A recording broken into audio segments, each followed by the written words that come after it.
Hey, it's Tracy getting on doing another Bible reading.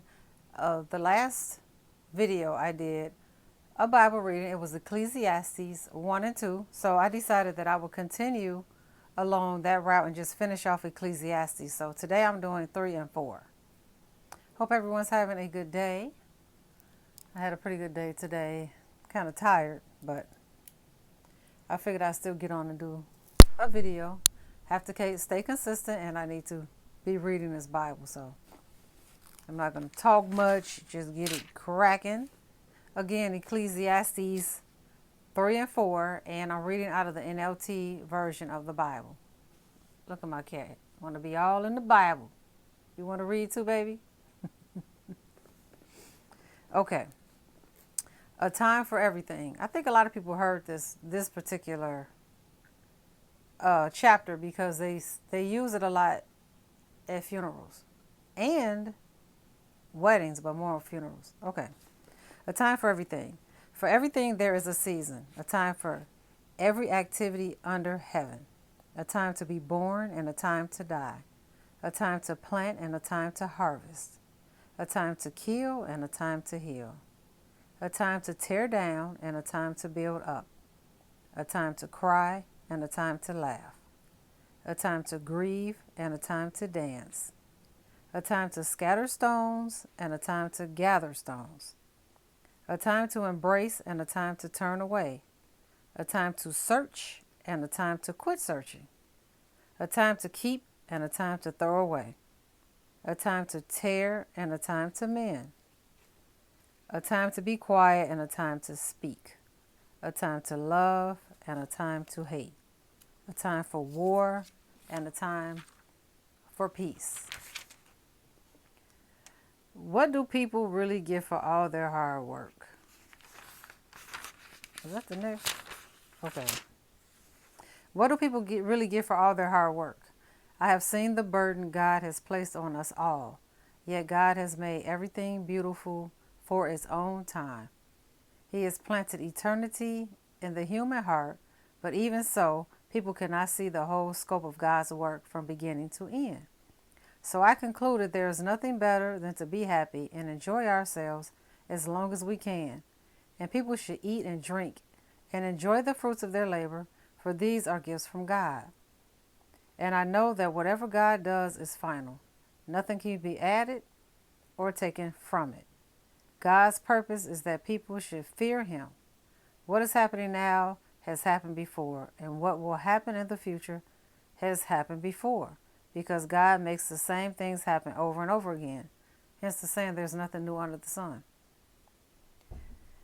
I also noticed that under the sun there is evil in the courtroom. Yes, even the courts of law are corrupt. Okay.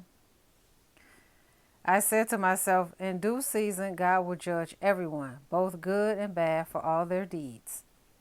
I also thought about the human condition, how God proves to people that they are like animals, for people and animals share the same fate. Both breathe and both must die. So people have no real advantage over the animals. How meaningless. Both go to the same place they came from, dust, and they return to dust. For who can prove that the human spirit goes up and the spirit of animals goes down into the earth? So I saw that there is nothing better for people than to be happy in their work. That is our lot in life, and no one can bring us back to what happens after we die. And no one can bring us back to see what happens after we die.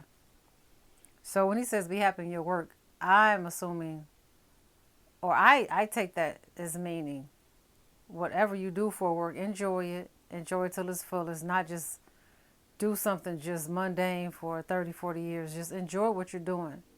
Enjoy your work, because you got to work, you got to do something. Do you mind? Singer, my cat's pushing up against my back. Okay, so I'm in Ecclesiastes 4. Again, I observed all the oppression that takes place under the sun. I saw the tears of the oppressed, with no one to comfort them. The oppressors have great power, and their victims are helpless. So I concluded that the dead are better off than the living.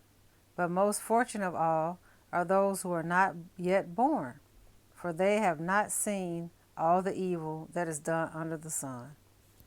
Then I observed that most people are motivated to success because they envy their neighbors. But this too is meaningless, like chasing the wind. Fools fold their idle hands, leading them to ruin.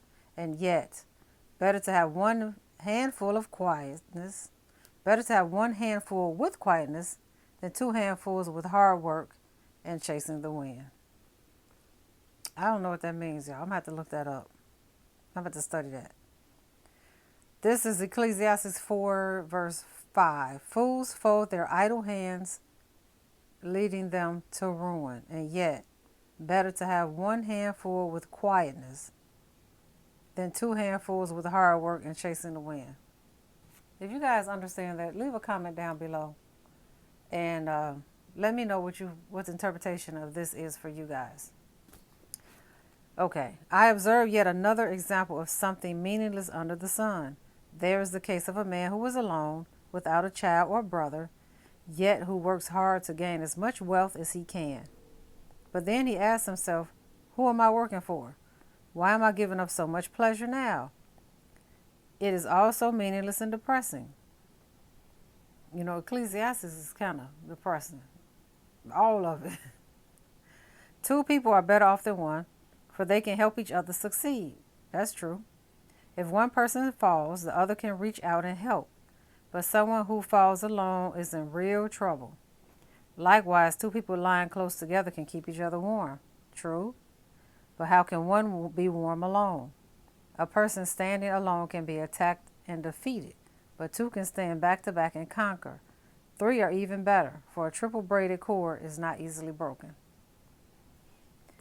It is better to be poor. It is better to be a poor but wise youth than an old and foolish king who refuses all advice. Such a youth could rise from poverty and succeed. He might even become king, though he has been in prison. But then everyone rushes to the side of yet another youth who replaces him. Endless crowds. Solomon was really thinking deep, wasn't he? Endless crowds stand around him, but then another generation grows up and rejects him too. So it is all meaningless, like chasing the wind. King Solomon was very insightful, extremely insightful, to the point like he thought so deep, like almost too deep. It makes you just not even want to go there sometime, but it's deep, and a lot of it is, I guess, is all true. It was true to him.